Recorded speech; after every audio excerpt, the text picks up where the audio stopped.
Hello बच्चों, let's see this question. Let f x equal to cos 10x plus cos 8x plus c cos 4x plus c cos 2x and g x equal to 8 into cos x into cos cube 3x. Then for all x we have. Clear. यहाँ पर हमको f x और g x में relation find करना है. तो हम क्या करते हैं, सबसे पहले एफ एक्स को सॉल्व करते हैं. तो देखिए आपने क्या किया यहाँ पर. एफ एक्स में first term cos 10x as it is रखा. यहाँ देखो, अगर आप देखेंगे तो जी एक्स के अंदर आपके पास एंगल जो है एक्स और 3x चल रहा है, जबकि एफ एक्स में जो कॉस के एंगल चल रहे हैं 10x 8x 4x 2x ऐसे चल रहा है. तो ये जो एफ एक्स है इसके एंगल्स को हम कन्वर्ट करते हैं किन में, एक्स में और 3x में. क्लियर. तो इसके लिए हमने क्या किया, यहाँ पर एफ एक्स में first term as it is रखा. लास्ट टर्म जो हमारे पास सी कोस 2x चल रहा है, इसमें से एक कोस 2x मैंने कोस 10x के साथ ले लिया. इससे क्या हो सकता है, हमारे पास यहाँ पर कोस सी प्लस कोस डी का फॉर्मूला अप्लाई हो जाएगा. ठीक है.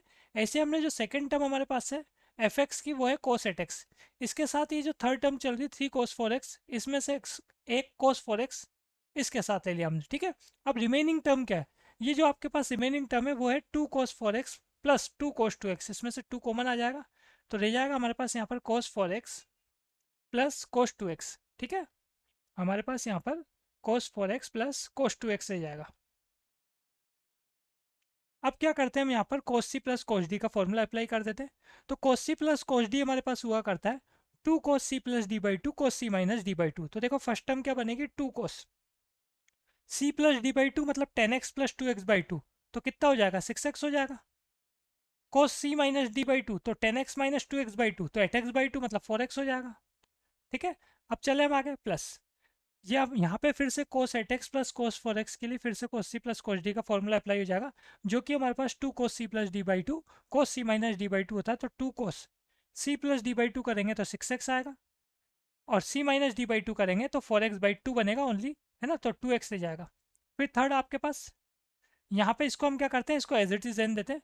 ठीक है. 2 कोस 4x प्लस कोस 6x.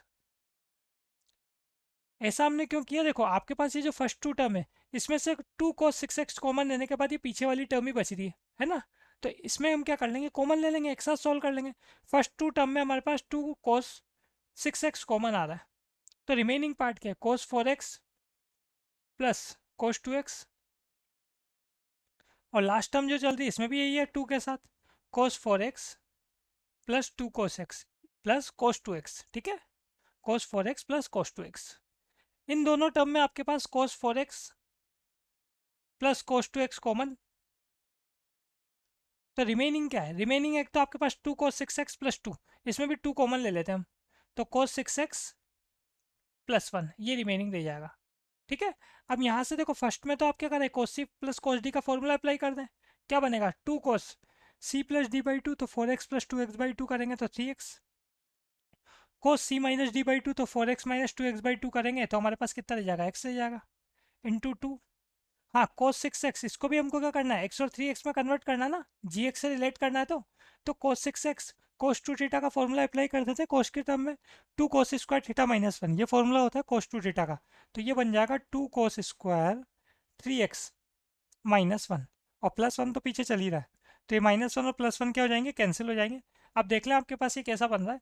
ये जो एफ एक्स आपके पास आ रहा है यहाँ पर, ये बन गया 2 जो है 3 टाइम है, मतलब 2 पावर क्यूब, तो 8 हो गया. cos x की बात करें तो cos x हमारे पास यहाँ पर सिंगल पावर के साथ, और cos 3x और cos स्क्वायर x मतलब cos क्यूब x बन गया है, cos क्यूब 3x बन गया. ठीक है. अब देखो आप क्वेश्चन में 8 into cos x into cos cube 3x, ये तो आपके पास जी एक्स के इक्वल है ना, इसका मतलब एफ एक्स किसके इक्वल आ गया, जी एक्स के इक्वल आ गया. तो final answer is option number A. Best of luck.